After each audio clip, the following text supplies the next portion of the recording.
তো গাইস আজকে আমরা এমন একটা ভিডিও দেখতে চলেছি যেই ভিডিও দেখলে গাইস তোমাদের ইমোশনালটা তোমরা ধরে রাখতে পারবে না। কেন আজকে আমরা যাদের নিয়ে কথা বলতে চলেছি তারা হলো গাইস আমাদের বাংলা সিনেমার জাস্ট অমাইক লেজেন্ড কিছু ব্যক্তিদের নিয়ে কিন্তু আজকে আমরা কথা বলতে চলেছি। মানে যাদের জন্য হয়তো বা আমাদের সিনেমা ইন্ডাস্ট্রি অনেক দূরে আর কি যেতে পারতো। হ্যাঁ পারতো, আর গেছে, অবশ্য বলবো না যায়নি, অবশ্যই গেছে, কিন্তু তারা থাকলে গাইস আজকে আর অনেকটা দূর চলে যেত কিন্তু আমাদের বাংলা ইন্ডাস্ট্রিটা। একদমই তাই। তো চলো সবার প্রথমে আজকে তোমাদেরকে টাইটেলটা জানিয়ে দিই। অবশ্যই। তো বলছে অকালে মারা গেছেন বাংলাদেশের যে 8 জন জনপ্রিয় অভিনেতা।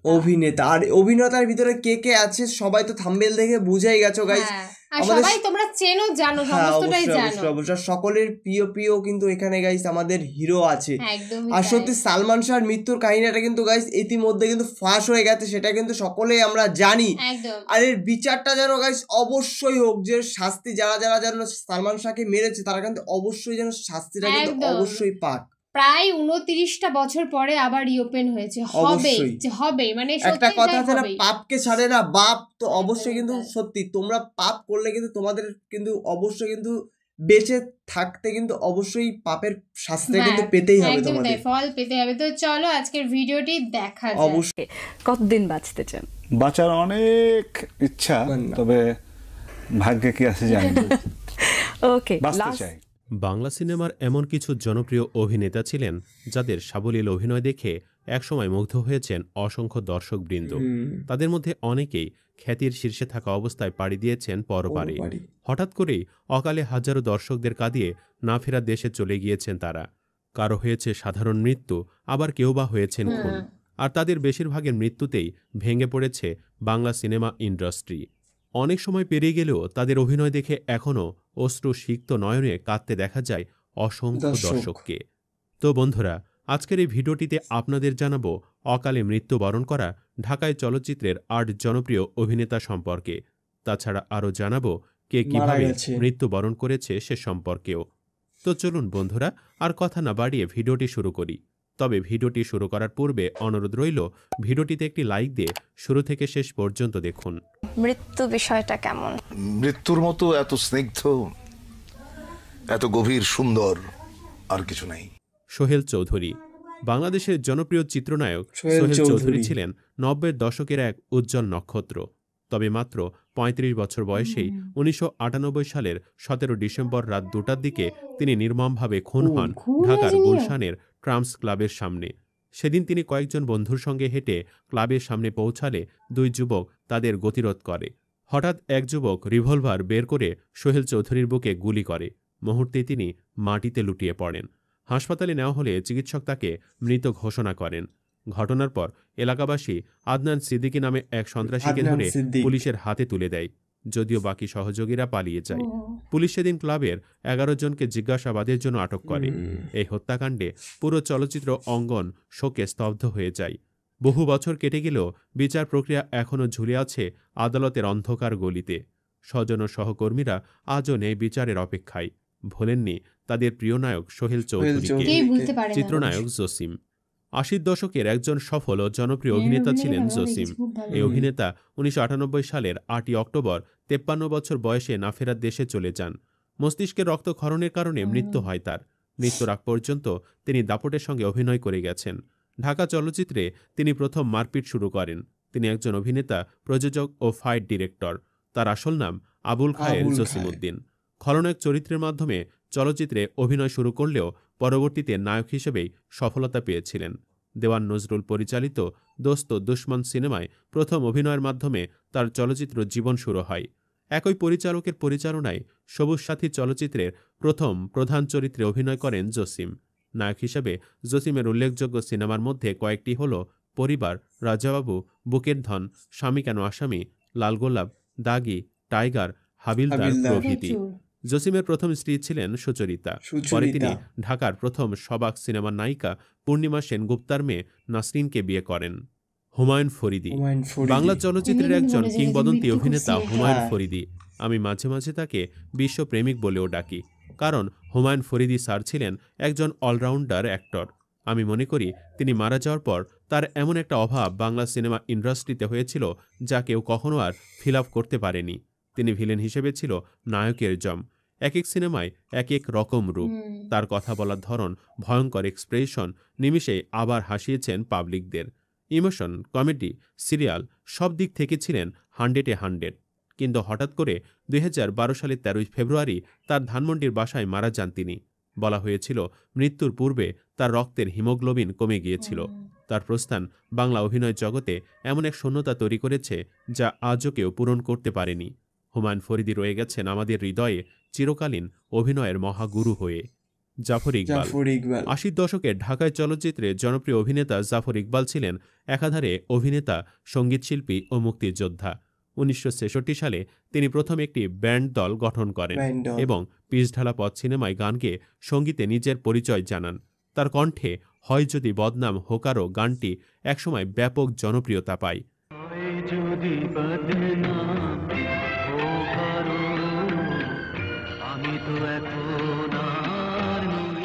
তিনি পারিবারিক অশান্তির কারণে মানসিকভাবে অনেক ভেঙে পড়েন, শুরু করেন মদ্যপান এবং অনিয়ম জীবনযাপন।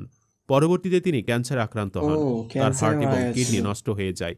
1992 সালের 27 এপ্রিল তিনি না ফেরার দেশে চলে যান। অভিনয়ে জাফর ইকবাল ছিলেন স্টাইলিশ ও রোমান্টিক নায়কদের মধ্যে অন্যতম। তার প্রথম চলচ্চিত্র ছিল আপন পর, যেখানে তার বিপরীতে ছিলেন কবরী। ববিতার সঙ্গে জুটি বেঁধে তিনি প্রায় 30টি সিনেমায় অভিনয় করেন, আর পুরো ক্যারিয়ারে 150টিরও বেশি চলচ্চিত্রে ছিলেন নায়ক হিসেবে। রাজীব, তার আসল নাম ওয়াসিমুল বারী রাজীব। নায়ক হওয়ার স্বপ্ন নিয়েই চলচ্চিত্রে এসেছিলেন রাজীব, কিন্তু ভাগ্য তাকে পরিণত করেছিল ঢাকাই সিনেমার ইতিহাসের অন্যতম সেরা ভিলেনে। তার তীক্ষ্ণ দৃষ্টি, গম্ভীর কণ্ঠ আর ভয়ঙ্কর সংলাপ শুনে দর্শকদের গায়ে কাটা দিত। মনে হতো এই মানুষটি সত্যি যে কোনো কিছু করতে পারেন। কিন্তু বাস্তব জীবনে রাজীব ছিলেন সম্পূর্ণ উল্টো, অত্যন্ত বিনয়ী, শত সোনার মতো মানুষ। আমি আপনাদের সকলের কাছে ক্ষমা প্রার্থী, আর আমার জন্য আপনারা সবাই আল্লাহর কাছে দোয়া করবেন। জীবনের শেষ প্রহরে তিনি ক্যান্সারে আক্রান্ত হন এবং 2004 সালের 14 নভেম্বর চিরবিদায় নেন।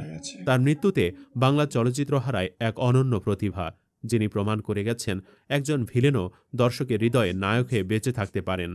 মান্না, 90 দশকের ঢাকায় চলচ্চিত্রের অবিস্মরণীয় নায়ক মান্না, যার আসল নাম SM আসলাম তালুকদার। 1964 সালে টাঙ্গাইলের কালিহাতির এলেঙ্গায় জন্ম নেওয়া এই অভিনেতা 1984 সালে নতুন মুখের সন্ধানে প্রতিযোগিতার মাধ্যমে চলচ্চিত্রে আসেন। এরপর অল্প সময়ে হয়ে ওঠেন বাংলা সিনেমার সবচেয়ে জনপ্রিয় নায়কদের একজন। প্রায় 200টিরও বেশি সিনেমায় অভিনয় করে মান্না দর্শকদের হৃদয়ে স্থান করে নেন। দাঙ্গা, লুটতরাজ, তেজি, আব্বাজান এবং বিশেষ করে আম্মাজান এসব সিনেমায় তার তেজি ও মানবিক চরিত্রের অভিনয় আজও দর্শকের মনে গেঁথে আছে। 90 দশকে অশ্লীল চলচ্চিত্র নির্মাণের ধারা শুরু হলে যে কয়জন প্রথমে এর প্রতিবাদ করেছিলেন তাদের মধ্যে নায়ক মান্না ছিলেন অন্যতম। রীতিমতো যুদ্ধ করেছেন অশ্লীল চলচ্চিত্রের বিরুদ্ধে। সেই সব চলচ্চিত্রের নির্মাতাদের সঙ্গে লড়াই করে শেষ পর্যন্ত জয়ী হয়েছিলেন তিনি। তার অভিনীত আম্মাজান চলচ্চিত্রটি বাংলাদেশের সর্বাধিক ব্যবসা সফল ও জনপ্রিয় চলচ্চিত্রগুলোর মধ্যে অন্যতম। মৃত্যুর আগ পর্যন্ত তিনি ছিলেন বাংলাদেশ চলচ্চিত্র শিল্পী সমিতির সাধারণ সম্পাদক। 2008 সালের 17 ফেব্রুয়ারি মাত্র 44 বছর বয়সে হঠাৎ হার্ট অ্যাটাকে চলে যান এই মহান নায়ক। আগের রাতেও শুটিং করেছিলেন তিনি। হঠাৎ মধ্যরাতে বুকে ব্যথা অনুভব করলে সহকারী মিন্টুকে নিয়ে নিজে গাড়ি চালিয়ে উত্তরার বাসা থেকে গুলশানের ইউনাইটেড হাসপাতালে যান তিনি। হাসপাতাল কর্তৃপক্ষ 17 ফেব্রুয়ারি দুপুরে আনুষ্ঠানিকভাবে ঘোষণা দেয় মান্না আর নেই। তিনি আজ শায়িত আছেন টাঙ্গাইলের কালিহাতির পারিবারিক কবরস্থানে। প্রতিবছর ভক্তরা ছুটে যান প্রিয় নায়কের কবর জিয়ারতে। চোখের জলে স্মরণ করেন বাংলা চলচ্চিত্রের এক যুগের প্রেরণাদায়ী নাম নায়ক মান্নাকে। সালমান শাহ, বাংলা চলচ্চিত্রের ইতিহাসে সবচেয়ে আলোচিত ও সুদর্শন নায়ক হলেন সালমান শাহ। তার আসল নাম শাহরিয়ার চৌধুরী ইমন। 90 দশকে তিনি যেন ছিলেন রূপালী পর্দার এক ঝলমলে বিস্ময়, একটি প্রজন্মের স্টাইল আইকন, স্বপ্ন ও প্রেমের প্রতীক। 1971 সালে সিলেটের জকিগঞ্জে জন্ম নেওয়া সালমান শাহ 1992 সালে সামিরাকে বিয়ে করেন। মাত্র 4 বছরের ক্যারিয়ারে তিনি অভিনয় করেন 27টি চলচ্চিত্রে, যার প্রায় সবগুলোই ছিল ব্যবসা সফল। তার প্রথম চলচ্চিত্র কিয়ামত থেকে কিয়ামত তাকে রাতারাতি জনপ্রিয়তার শিখরে পৌঁছে দেয়। তিনি 1996 সালে 6 সেপ্টেম্বর রহস্যজনকভাবে মৃত্যুবরণ করেন। তার মৃত্যু নিয়ে কেউ কেউ অভিযোগ করে যে তাকে হত্যা করা হয়, কিন্তু তার ঘরে সিলিং ফ্যানে ঝুলে থাকা মৃতদেহ নিয়ে কোনো আইনি সুরাহা সে সময় না হলেও সম্প্রতি সালমান শাহর মৃত্যুর আসল ঘটনা সকলের সামনে উঠে এসেছে। তিনি আত্মহত্যা করেননি, তাকে খুন করা হয়েছে। তাকে হত্যার পেছনে তার স্ত্রী সামিরা ও তার বন্ধু অভিনেতা ডন সহ আরও কয়েকজনের নাম উঠে এসেছে। তাকে পরিকল্পিতভাবে হত্যা করা হয়েছে বলে বিভিন্ন সূত্রে জানা গেছে। তবে কী কারণে মূলত তাকে হত্যা করা হয়েছে তা এখনও পূর্ণাঙ্গভাবে খোলাসা হয়নি। তো বন্ধুরা, আপনারা কে কে আপনার আমার পছন্দের নায়ক সালমান শাহর হত্যার বিচার চান কমেন্টে লিখে জানান। ইলিয়াস কাঞ্চন বাংলা চলচ্চিত্রের অন্যতম জনপ্রিয় অভিনেতা ইলিয়াস কাঞ্চন। তাকে এই তালিকায় রাখার কারণ তিনিও মৃত্যু পথযাত্রী। মরণঘাতী ব্রেন টিউমারে আক্রান্ত হয়ে চিকিৎসা নিচ্ছেন তিনি। সম্প্রতি সামাজিক মাধ্যমে ছড়িয়ে পড়েছে অভিনেতার মৃত্যুর গুজব। রেডিয়েশন ও কেমোথেরাপির মাধ্যমে নিষ্ক্রিয় করার চেষ্টা চলছে টিউমারটি। গত 5 আগস্ট উইলিংটন হাসপাতালে অধ্যাপক ডিমিট্রিয়াসের নেতৃত্বে ইলিয়াস কাঞ্চনের মাথায় করা হয়েছে অস্ত্রোপচার। অত্যন্ত ব্যয়বহুল চিকিৎসায় মানব চিকিৎসকের পাশাপাশি অংশ নিয়েছিল 3টি রোবট। ফলে অস্ত্রোপচারের সময় মানব ভুলের ঝুঁকি কম ও শরীরের ক্ষত দ্রুত সেরে উঠবে বলে আশা করছেন চিকিৎসকরা। লন্ডনে একমাত্র মেয়ে ইশরাতের বাসায় থেকেই চিকিৎসা নিচ্ছেন ইলিয়াস কাঞ্চন। জটিল এই প্রক্রিয়ায় দীর্ঘদিন দেশ থেকে দূরে থাকায় মানসিকভাবে কিছুটা বিচলিত ও বিষণ্ণ হয়ে পড়েছেন তিনি। থেরাপির কারণে শরীরে এসেছে ক্লান্তি, কথা বলতেও কষ্ট হচ্ছে অভিনেতার। দ্রুত সুস্থ হয়ে দেশে ফিরবেন নায়ক, এমনটাই প্রত্যাশা সকল ভক্তদের। তো বন্ধুরা, বাংলা সিনেমার এসব জনপ্রিয় অভিনেতাদের মধ্যে কোন নায়ককে আপনার সবচেয়ে বেশি ভালো লাগতো, আর কোন নায়ককে আপনি এখনও অনেক মিস করেন, কমেন্টে লিখে জানান তার নাম।